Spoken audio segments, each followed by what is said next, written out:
O Cavaleiro dos Sete Reinos. A próxima grande série da HBO no universo de Gelo e Fogo. Nós vimos o primeiro episódio e, pra mim, esse episódio me levantou muito a orelha, me deixou muito apreensivo em como vai ser o desenrolar dessa história e como será essa temporada ou essa adaptação do livro. No vídeo de hoje aqui, Leôncio e Ari vamos trocar uma ideia sobre nossa análise desse primeiro episódio, quais são nossas críticas e principalmente, pra mim pelo menos, umas coisas que me incomodaram nesse episódio. Então, meu primeiro ponto de crítica para esse episódio foi o uso de flashbacks. E o que eu quero dizer com isso? Eu achei que foi usado um uso excessivo durante esse episódio e algo que não foi utilizado nas outras séries. As outras séries que eu estou citando de exemplo, Game of Thrones e A Casa do Dragão. Eu trouxe uns pontos pra gente discorrer sobre esse ponto, meu amigo. Primeiro de tudo, a gente só vê flashback em dois tipos de ocasiões em toda a série de Gelo e Fogo. A primeira vez a gente só vê quando a Cersei é criança, em Game of Thrones. Quando ela tá andando com a amiga dela e ela vai encontrar uma bruxa na floresta, que faz toda aquela profecia de que ela vai ter filhos de um rei, mas que nenhum filho será desse rei. E a outra vez que a gente viu sendo utilizado o recurso de flashbacks foi com Bran, quando ele se tornou o Corvo de Três Olhos e começou a transitar no passado para ver eventos que até então a gente só tinha uma noção de como eram mencionados. E também de ele usar de maneira tão indiscriminada, ele acabou sendo o ponto, por ele voltar num ponto que talvez ele não deveria, foi onde o Rei da Noite conseguiu encostar nele, colocar a marca dele, localizar ele e partir na sua caçada a ele. Então, como minha primeira crítica, você concorda comigo ou não dessa questão de flashbacks sendo utilizado nessa série? Então, não me incomoda essa questão dos flashbacks, porque eu entendo que eles usaram como recurso para contar uma história anterior. Eu acho que por conta de ser uma série que é bem curtinha, talvez eles não quisessem correr o risco de você ficar sem... Como é que eu posso dizer? Sem o background da história. Então, eles queriam... E também eles queriam ditar o seu humor da série, né? Eles deixaram bem claro, com os flashbacks, que eu acho que são os pontos altos nessa questão, que é uma série mais humorística, tipo... Eu não digo que é uma série de humor, tipo Friends ou The Big Bang Theory. Eu digo no sentido de, no universo de Game of Thrones, disparado, é a maior veia cômica. É uma série que eles fizeram questão de colocar o protagonista cagando a de graça, porque não tinha motivo pra nenhum pro enredo, aquele cara tá fazendo aquele cocô de trás daquela árvore ali. Mas eles colocaram. Então, eu acho que os flashbacks são majoritariamente pra contar o passado do Duncan e botar essa veia cômica. Não me incomoda muito, mas eu entendo o seu incômodo. O meu maior incômodo é em relação que, vide em Game of Thrones ou A Casa do Dragão, a gente tem os personagens falando sempre sobre o passado. Um exemplo disso é quando o Ned Stark tá com o Rei Robert, eles estão contando as altas aventuras que eles tiveram no passado. Em nenhum momento teria um corte pra gente ver eles no auge deles, a briga, ou o Robert no seu leito de morte falando sobre o duelo que ele teve no Tridente com o Rhaegar, sabe? A gente não viu um flashback de uma cena que seria tão épica de se ver que a gente gostaria tanto e fica no campo da imaginação. Aí chega essa série e a gente tá vendo o flashback do cara dando um tapa na cara. Você entende assim também como eu achei assim, pô, mas quando podia ter sido feito e não foi feito, agora a gente tá priorizando isso? Não, eu entendo o que você tá falando, mas eu vou fazer o papel de advogado do diabo aqui. Qual é a questão? O Robert deitado na cama morrendo e falando pro Ned, meu amigo, lembra daquela batalha e bom, entrasse um flashback, vira piegas. Parece série dos anos 80. Agora, eu conversando com você e eu falo assim, Leôncio, isso não aconteceu. Corta e aparece a cena do fazendo exatamente a parada, é engraçado. Exemplo, ele nunca me deu um tapa, corta, eu tomo um tapa na cara e volta pra cena agora, o público percebe que eu já tomei um tapa e que eu estou acabando de mentir. Então, funciona mais pro cômico do que pro histórico. Então, eu acho que é isso que eles buscaram. E realmente, é engraçado quando o Duncan fala, você nunca me bateu e plá, um monte de tapa. Aí ele fala, a não ser quando eu mereci. É cômico. Então, eu defendo eles nesse ponto. Nesse faria sentido, no outro nem tanto. A minha próxima crítica em relação a essa série foi exatamente como você citou mais cedo, esse tom mais humorístico, mais cômico que foi dito. Aí você vai dizer, mas Leôncio, a gente já teve momentos engraçados nas outras séries, com certeza. Posso citar de exemplo os pontos de vista do Tyrion, são muito mais engraçados sim, tem muito mais uma veia cômica. entre outras coisas, principalmente com o mercenário Sir Brown. Ou na Casa do Dragão, por exemplo, em vários momentos com o Daemon, né? Quando ele tá principalmente na corte, a gente vê em momentos cômicos também. Mas eu senti que, pro tom desse episódio dessa série, eu senti que foi usado em demasia. Você concorda ou também não? Não, isso eu concordo 100% com você. Eu nunca vi Game of Thrones como uma série cômica. E eu acho que você usou a palavra perfeita, eu acho que foi usado em demasia. Não deveria ser tão utilizado assim, a não ser que fosse a proposta, mas pelo menos eu não estava ciente que a proposta dessa série era ser engraçada. Eu, pessoalmente, não li os livros, então não sei se nos livros a veia cômica é tão ressaltada assim. Mas na série me ficou claro que eles vão tomar esse caminho, que vai ser uma série engraçada. Não sei se é o certo, não sei se é o errado, tendo em vista que o George ele tá acompanhando a série de perto, pelo menos é o que foi aventado pra gente. Mas, não sei, eu percebi isso também, eu tenho a mesma opinião que você. Um outro ponto, esse até pode ser um pouco rápido, mas é a falta do elemento mágico. Esse primeiro episódio deixou bem claro pela data histórica que a série vai se passar. Não vai ter dragões.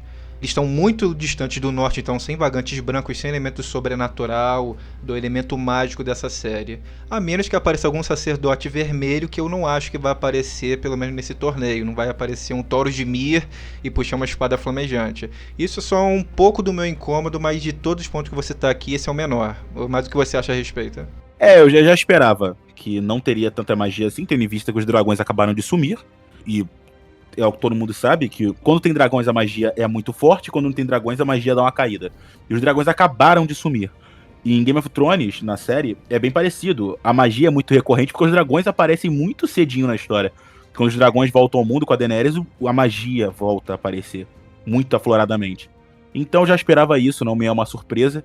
Eu já entrei nessa série sabendo que isso seria uma verdade. Agora essa aqui é uma crítica narrativa minha que eu acho muito importante. O Egg tá solto por aí. O Egg, esse menininho careca que apareceu, eu acho que todo mundo já sabe quem ele é.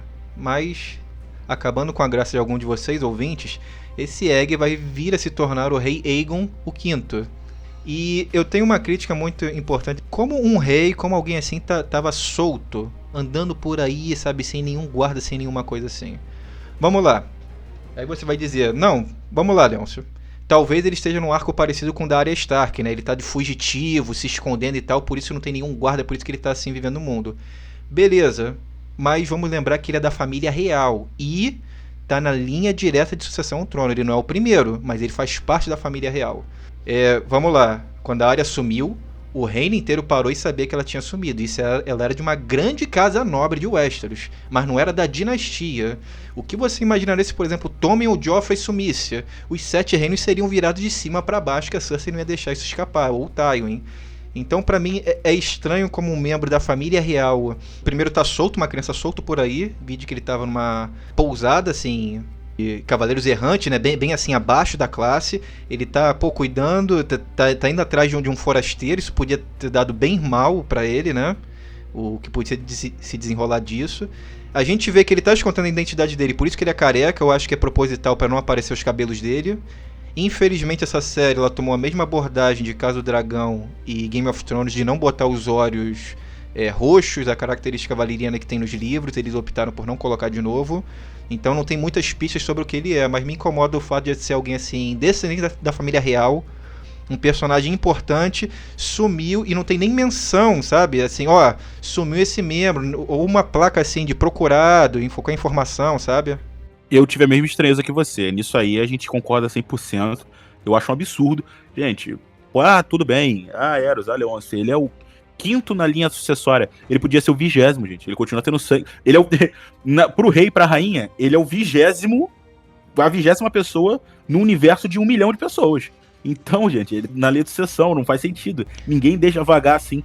Você pode dizer pra mim que o 5º príncipe, ele pode ser, sei lá, deixar ele lá numa casa do norte, ele vai ser amigo dos Starks, ele não vai ficar nas politicagens da corte. Ok, mas agora uma pousada de esquina... Fora que ele seria, mesmo assim, beleza, ele não vai assumir o trono. Ele é uma carta política, ele é um casamento para selar um acordo, para manter uma paz, para forjar uma aliança. Ele é um jogador político demais para você deixar solto por aí. Isso não existe. Nessa idade dele, ele já seria mandado como protegido pra algum lugar, formar alianças. Hoje é o pessoal já começar a matutar com quem vão casar por aliança política. Exatamente. Ele é uma ferramenta. Ele não pode ficar largado assim à torta esquerda, sabe? Não faz o menor sentido, como eu disse. Eu não li os livros, então não posso te falar se os livros são exatamente assim. E eu também não posso te afirmar que não vai ter uma desculpa no futuro. Mas o que eu posso te dizer é que causa muita estranheza. Acredito que qualquer um visto a série também tenha tido o mesmo nível de estranheza. Como um descendente de uma grande casa vai estar largado assim na esquina? É o que o Lance falou. Poderia acontecer qualquer coisa com ele. Qualquer coisa mesmo. Então, pô, pelo amor de Deus, gente. Isso não, na minha concepção não faz o menor sentido. Outro ponto que eu acho que vale a pena ressaltar que me incomodou foi alguns personagens apresentados pra gente ao longo desse primeiro episódio parece que vieram de outra série, de outro universo, de outro lugar e foram postos nesse mundo. Qual exemplo eu vou dar aqui? Eu vou dar pra mim o exemplo mais gritante, que foi o Lord Baratheon, que tava naquela cena ali. Do jeito que portaram assim, sabe? Não me pareceu o líder de uma das casas mais importantes do reino, em questão como tava ali. Primeiro foi a primeira vez que a gente viu alguém bem caracterizado, né? Ele com aquele chifre do viado coroado, o símbolo da casa dele. Quando a gente viu isso, foi o Rhaen indo pra guerra. A gente não vê nenhuma outra menção desse tipo. Parecia um pouco cartunesco, mas ok. Mas principalmente o diálogo, toda aquela cena assim da tenda, sabe? Ele tá ali, o pessoal tá ali em volta de favor dele, mas você não vê nenhum guarda fazendo a proteção dele. Tipo, a facilidade que o pessoal ali entrou, ele completamente, sabe... Aquela festa como tava ali, me pareceu um pouco assim, diferente de como um Lorde seria tratado ali dentro.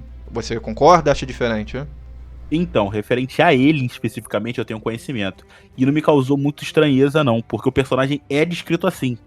Ele é descrito como quase... Não parece um Baratheon, porque os Baratheon são mais duros. E tanto que ele é o nome dele é o Sorridente. E ele realmente é assim, mas talvez não tão assim, aflorado, mas o livro descreve ele como um Baratheon mais tranquilo, mais bom vivant. Talvez não tão bom vivant como a série descreveu, mas sim, um bom vivant por excelência. Então quando eu vi ele, não me causou esse nível de estranheza. E eu achei um personagem legal, eu gostei dele. Porém, isso não anula o seu ponto, que é que parece que ele é vindo de outra série. Mas não me causou tanta estranheza porque eu conheço a história dele, então esse é meu ponto. Talvez tenham falado na questão da execução, você diria, dele. Tipo, um exemplo que a gente tem, eu posso fazer um paralelo também, é o Daemon com a Casa do Dragão. Ele é um personagem que ele é completamente o oposto de como você, pelo menos na série, de como você caracterizaria um Targaryen. Mas eu acredito que a maneira que eles implementaram na série fez mais sentido que esse personagem que apareceu agora.